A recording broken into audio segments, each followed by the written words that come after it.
নামাজ এর নবীর উম্মত ইশারের নামাজ আদায় করিয়া সবাই যখন ঘুমায়, ঘুমের ঘরে তো কত মানুষ মরিয়া যায় রে বাবা। ওই ফজরের সময় আমাদের জানটা ফিরে আসবে কিনা বড় ভয়।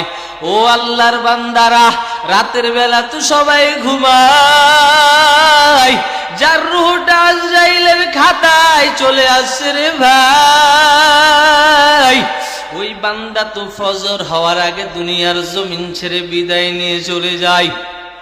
ও আল্লাহর বান্দা, দুনিয়ার জমিন থেকে বিদায় নেওয়ার পর কেউ বলেন মসজিদের ইমাম আমার বাবা দুনিয়ার জমিনে নাই, একটু মসজিদে বাইকিটটা করে দেন, আমার বাবা জীবনের তরে বিদায়, আর জীবনে ইনন্তর মসজিদে আমার বাবার নামাজে আসবে না, আমার বাবা আজকে চিরদিনের জন্য বিদায়।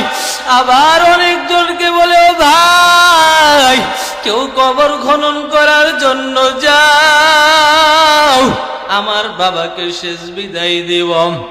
আবার বলে ইমাম সাহেব আমার বাবার জানাজার নামাজটা পড়াইয়া দেন। এইভাবে মানুষের সমাধি হয়।